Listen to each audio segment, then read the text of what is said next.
Então vamos lá, nós já vimos o artigo 476, que trata da exceção do contrato não cumprido.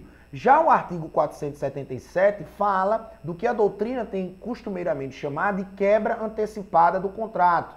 Ou seja, se as partes fazem um determinado negócio jurídico, um determinado contrato, mas uma das partes observa que que o outro contratante teve uma diminuição do seu patrimônio, que o seu patrimônio foi depreciado, que a sua capacidade financeira foi diminuída, que ele se tornou ou está em vias de se tornar insolvente, aquela parte pode dizer que não vai cumprir a sua obrigação até que aquela outra demonstre que financeiramente é capaz de cumprir com aquela obrigação. E aí, se ambos não cumprem as suas obrigações, se ambos não cumprem as suas prestações, pode-se haver uma quebra antecipada do contrato, mesmo antes da mora, mesmo antes de existir o débito. Por quê? Porque preventivamente uma das partes observou que aquela outra que tinha se responsabilizado por fazer uma obrigação de dar, por fazer uma obrigação de fazer, não conseguirá cumprir com as suas obrigações porque o seu patrimônio foi drasticamente reduzido. Então, se você encomenda, por exemplo, 100 bolos para uma determinada padaria e observa, né? Observa que você encomendou para daqui a 3 dias aquela padaria lhe entregar 100 bolos. Mas você observa que aquela padaria demitiu os funcionários, que aquela padaria está devendo aos fornecedores, não está recebendo os insumos, que aquela padaria não está tendo o atendimento correto com os outros clientes,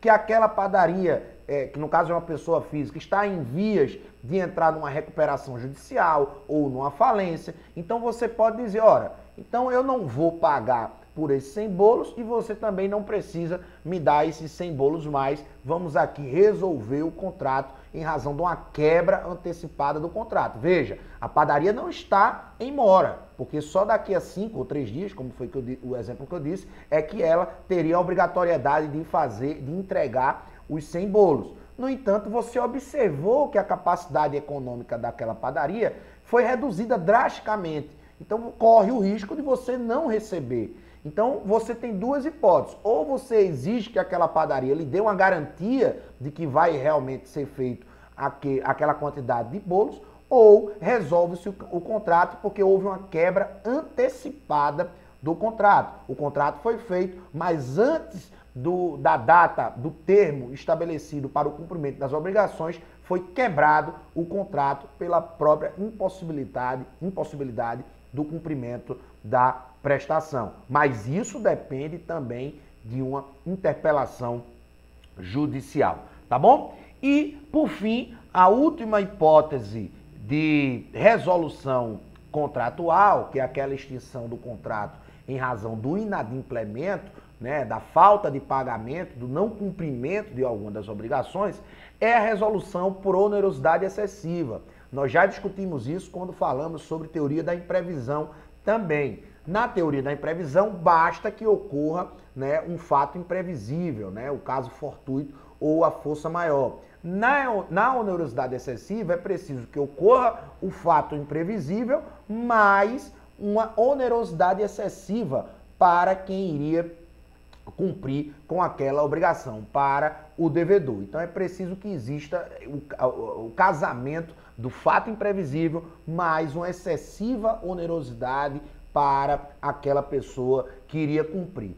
A lei fala, né, e a doutrina fala na vantagem, na necessária vantagem que a outra parte tenha para poder ocorrer a resolução do contrato por razão da onerosidade excessiva. Mas a jurisprudência vem entendendo que não é necessário que haja uma vantagem extremada para a outra pessoa. Basta que ocorra o fato imprevisível, mais a onerosidade excessiva. Então lá, a partir do artigo 478, artigo 479 e artigo 480, que nós já tínhamos tratado quando discutimos a parte dos princípios contratuais, quando discutimos o pacta sunt servanda, ou seja, o contrato firma a lei entre as partes, mas nós já vimos que pela teoria da imprevisão ou pela onerosidade excessiva é possível se resolver o contrato em razão desse fato imprevisível do caso fortuito ou da força maior,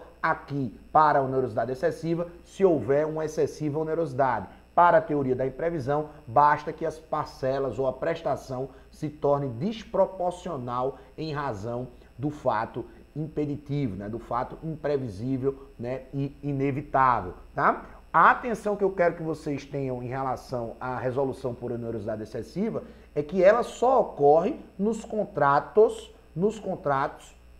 de execução continuada ou diferida. Ou seja, naqueles contratos que têm prestações que se alongam durante o tempo, naquelas vendas a prazo, por exemplo, se for um contrato de compra e venda, se for um contrato de locação que tem várias mensalidades, vários aluguéis sendo pagos no decorrer do mês, ou um contrato de execução diferida, aquele contrato que vai se ultimar a posterior, né, que o cumprimento da prestação é a posterior, mesmo que o contrato seja celebrado agora, mas o cumprimento da obrigação será a posterior, tá?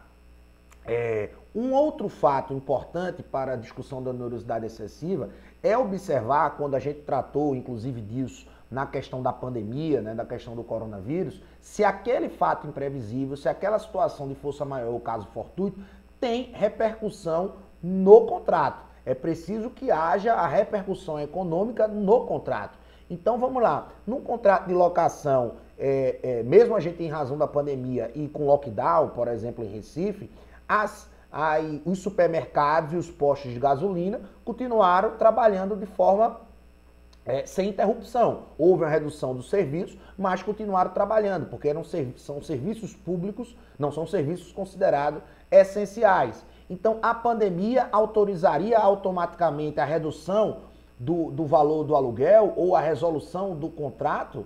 Não me parece que seria o caso, como a jurisprudência também não entendeu nesse período que serviços essenciais poderiam ter reajuste de cláusulas ou até resolução do contrato. Por quê? Porque a pandemia, é preciso que se observe se a pandemia atingiu diretamente aquele contrato. Já uma loja de roupa que estava impossibilitada de trabalhar, efetivamente ela foi atingida por esse caso fortuito ou por essa força maior que é a pandemia. Então, a atenção que vocês precisam ter quando forem discutir e analisar a onerosidade excessiva é se aquele fato imprevisível e aquela excessiva onerosidade provocou repercussão econômica no contrato. Tá? Isso é o que diz também o enunciado 366 do Conselho de Justiça Federal, tá aí no material de vocês.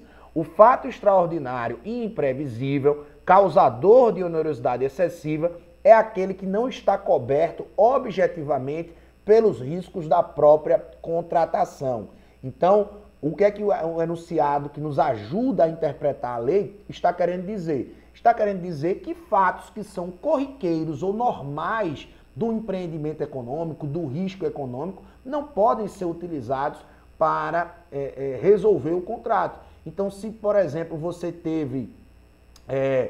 houve uma diminuição da quantidade de pessoas que frequentam a sua loja, isso não é um fato imprevisível. Isso é algo que pode acontecer, está dentro do risco econômico. Então, isso não autorizaria você a diminuir o valor do aluguel que você paga ao locador. Por quê? Porque é uma situação corriqueira. Você pode tanto ter mais cliente quanto ter menos cliente. O desemprego, nós já vimos que o desemprego por si só também não é um fato imprevisível, não é algo que a justiça, que a jurisprudência entende como autorizador para alteração de cláusula contratual, diminuição de valor, rediscussão de financiamento, enfim, ou de onerosidade excessiva para resolver o contrato. Tá bom? Mas isso aí nós já discutimos exaustivamente sobre teoria da imprevisão e onerosidade excessiva. Atenção que a onerosidade excessiva, os efeitos são ex tunc, ou seja, retroagem até a data da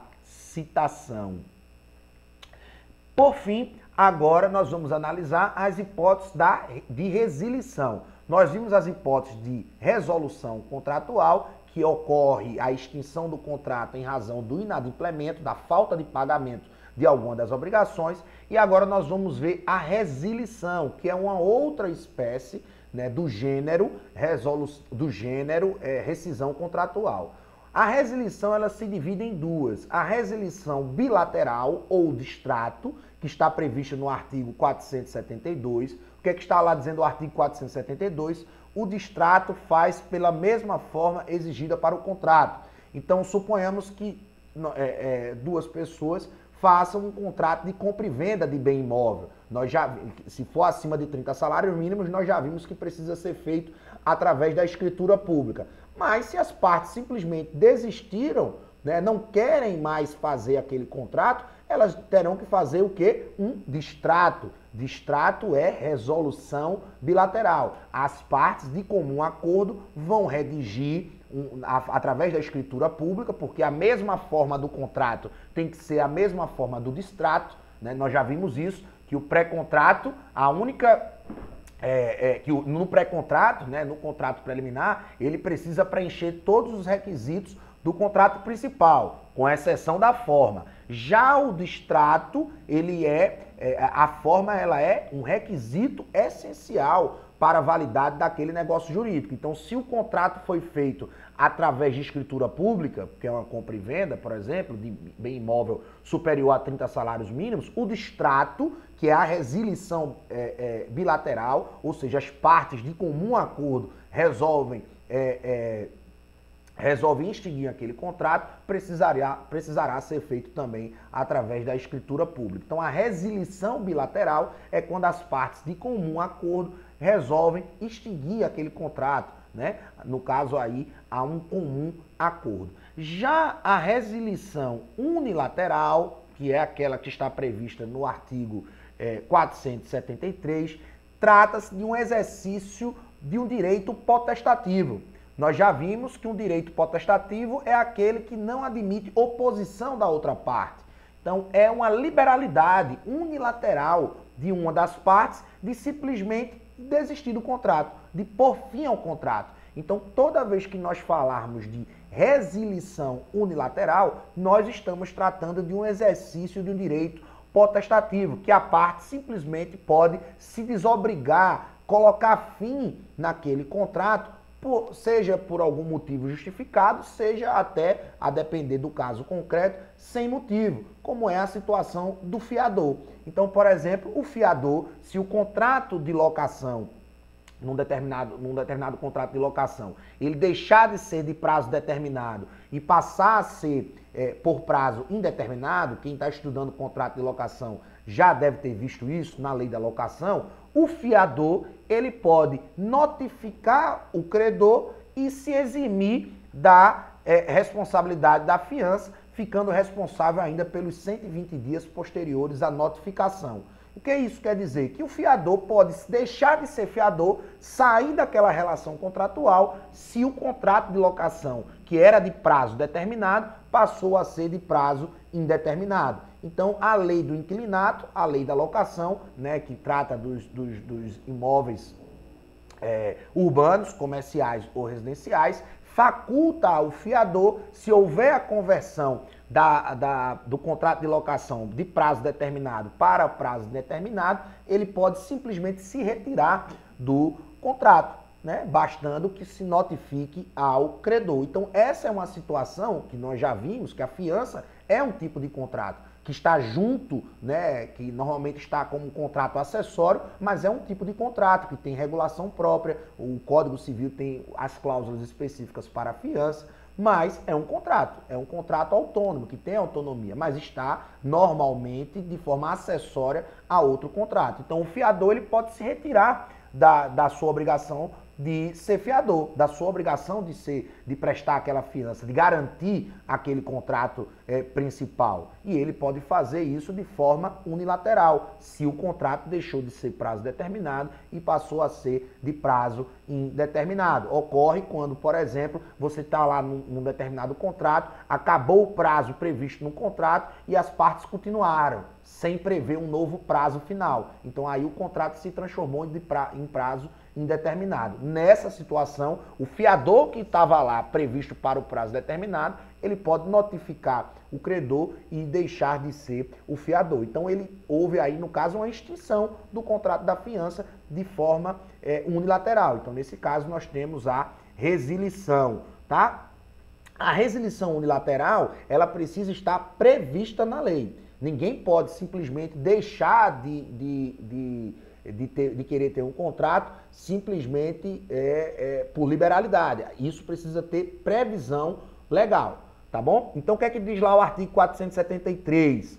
A resilição unilateral, nos casos em que a lei expressa ou implicitamente o permita, opera mediante denúncia notificada à outra parte. Ou seja, diferentemente da cláusula expressa lá que se opera de pleno direito, no caso de resilição, mesmo sendo um direito potestativo, ele precisa notificar a outra parte. Ele precisa notificar o outro contratante que está exercendo aquele seu direito potestativo, tá bom? Aqui eu vou trazer também, lá no slide 45, alguns outros casos de resilição unilateral.